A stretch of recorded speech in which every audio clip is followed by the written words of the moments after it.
Karabiner merupakan cincin pengait metal yang dilengkapi dengan gerbang atau pintu pengait pegas. Karabiner adalah pengait yang sangat penting untuk aktivitas vertikal seperti penelusuran goa.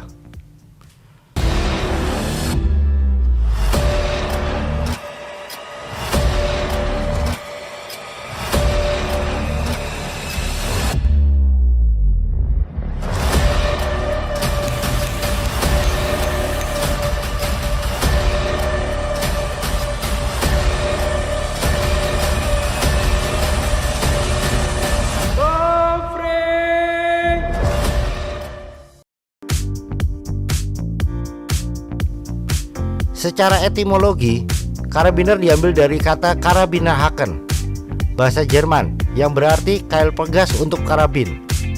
Karabiner umumnya dibuat dari aluminium dan baja.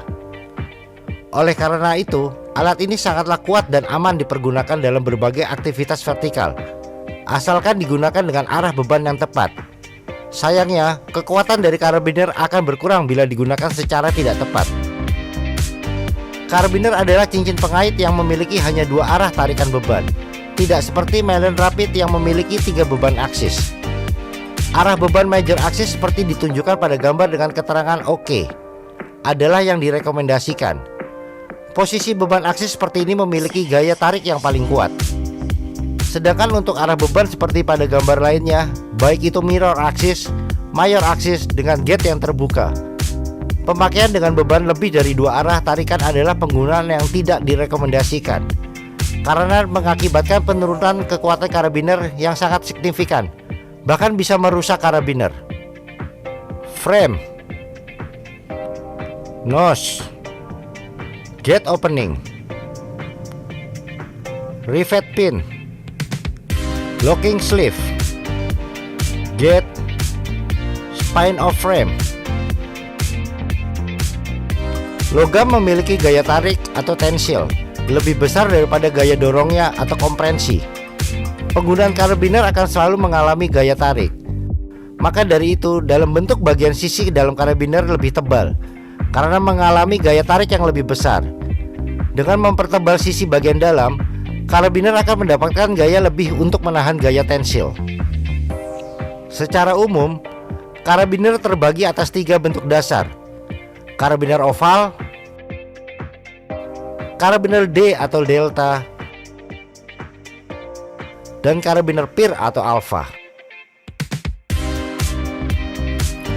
Bentuk rangka atau shape pada karabiner berpengaruh kepada kekuatan beban major aksis atau aksis utama, distribusi beban, ukuran bukaan gate atau pintu atau gerbang, dan kapasitas.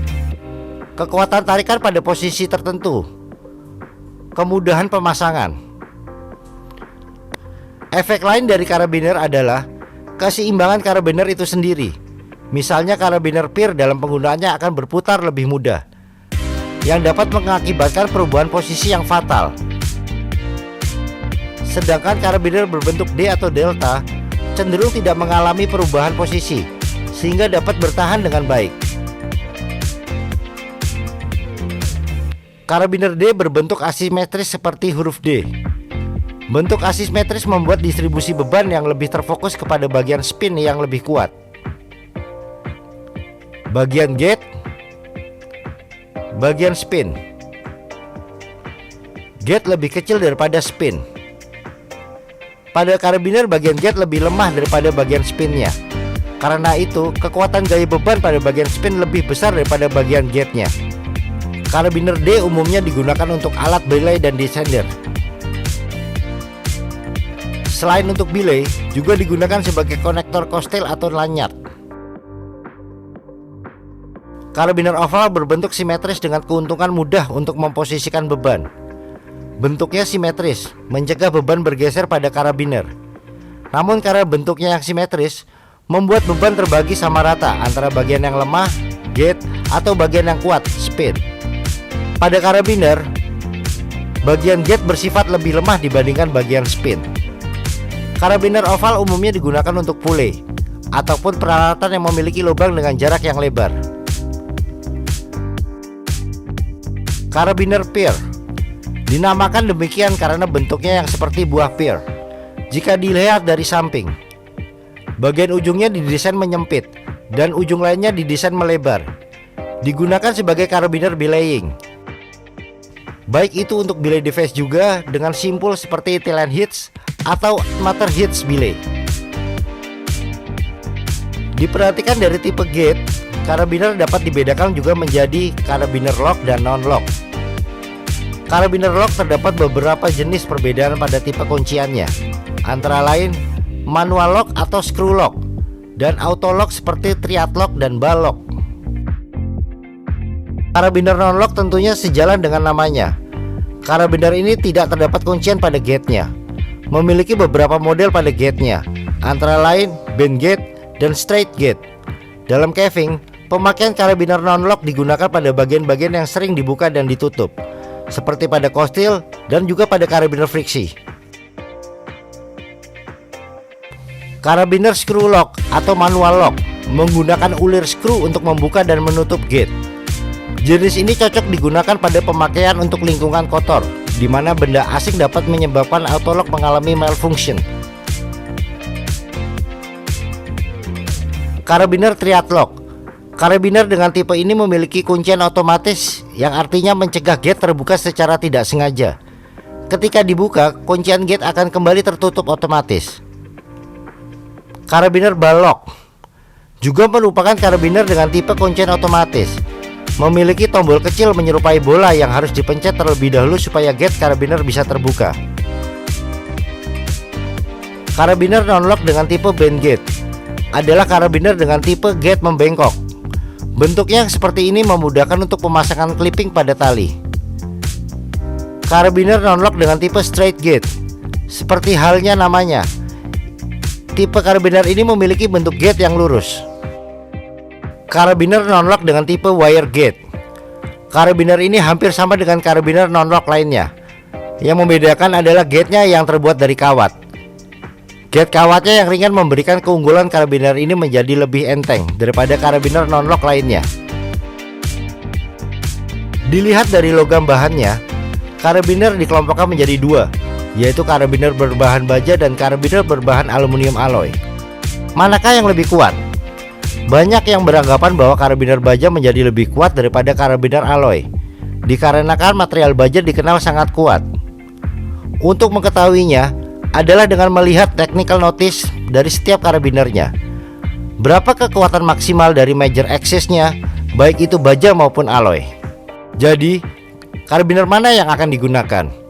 Setelah memahami berbagai bentuk, jenis gate, serta bahannya, karabiner mana yang akan dipilih untuk dipergunakan dalam kegiatan penelusuran gua? Tentu saja setiap produsen akan memproduk karabiner yang akan disesuaikan dan kompatibel dengan alat atau device yang juga mereka ciptakan dari pabriknya sendiri. Rock Exotica, Petzl, Chem, Bill, DMM, Black Diamond, atau lainnya yang akan membuat karabiner yang tentu saja kompatibel dengan beberapa alat lainnya seperti pulley ataupun descender, serta belay device yang mereka diciptakan juga daripada pabriknya sendiri. Mari simak beberapa contoh penggunaan dari produk Petzl. Karabiner oval kompatibel atau umum digunakan dengan pulley dan peralatan yang memiliki lubang dengan jarak yang lebih lebar. Ini berkaitan dengan lebar gate ketika dibuka, yang akan cocok dengan pulley dari produk Petzl itu sendiri. Karabiner D atau Delta disarankan digunakan untuk penggunaan pada harness dan pada anchor karena bentuk asimetris yang membuat distribusi beban terfokus pada sisi spin yang lebih kuat. Karabiner Peer kompatibel digunakan sebagai karabiner belaying, baik untuk alat belay device juga dengan simpul seperti tail end hitch atau Munter hitch belay. Dari sisi locking system, baik manual lock ataupun auto lock, direkomendasikan untuk penggunaan pada anchor. Untuk penggunaan pada alat seperti pulley disarankan untuk penggunaan manual lock. Sedangkan untuk penggunaan pada belay device atau descender disarankan untuk menggunakan auto lock karabiner. Inspeksi rutin. Mencari tahu riwayat penggunaan karabiner. Misalkan, pernahkah jatuh? Pada kondisi seperti apa? Pernahkah terkena bahan kimia? Atau pernahkah mengalami modifikasi? Pastikan masa pakai karabiner. Cek nomor seri karabiner. Pastikan masa pakai karabiner belum terlampaui. Masa pakai peralatan metal ataupun logam biasanya seumur hidup. Lakukan pemeriksaan kondisi karabiner. Cek kondisi karabiner. Apakah ada retak, aus, deformasi, korosi, dan lain-lain.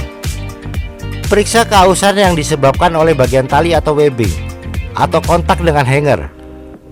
Penting, keausan lebih dari 1 mm adalah serius. Kondisi rangka karabiner yang menajam mulai terbentuk. Periksa kondisi nos karabiner. Apakah ada keausan, retak, atau deformasi. Lakukan pemeriksaan gate karabiner. Periksa kondisi gate.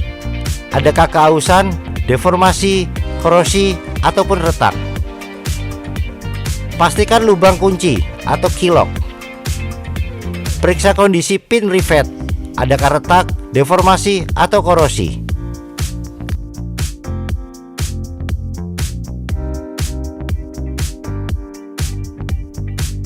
Verifikasi gate terbuka sepenuhnya. Pastikan gate menutup secara otomatis, pegas balik berfungsi, serta gate dan nos sejajar dengan benar. Lakukan pemeriksaan locking sleeve atau manual lock. Periksa kondisi locking sleeve. Adakah deformasi, korosi, ataupun retak. Pastikan locking sleeve dapat terkunci dan terbuka dengan benar. Jika perlu, bersihkan dengan air dan lumasi dengan minyak pelumas. Pastikan locking sleeve tidak mengalami dol atau terus berputar ketika mengunci. Lakukan pemeriksaan locking sleeve atau auto lock. Periksa kondisi locking sleeve. Adakah deformasi, korosi, ataupun retak. Pastikan sistem pembuka kunci berfungsi dengan baik. Periksa apakah konektor mengunci secara otomatis dan melepaskan gate dengan sleeve-nya. Jika perlu, bersihkan dengan air dan lumasi dengan minyak pelumas.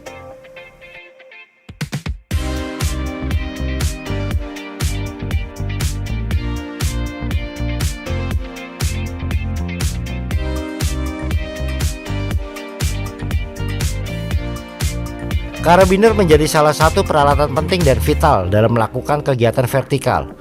Maka pentingnya mempunyai pengetahuan tentang karabiner itu sendiri dan juga keputusan dalam memilih jenis karabiner serta penggunaannya yang tepat. Selain itu, penting untuk melakukan inspeksi dan perawatan karabiner untuk menjaga performa dari karabiner.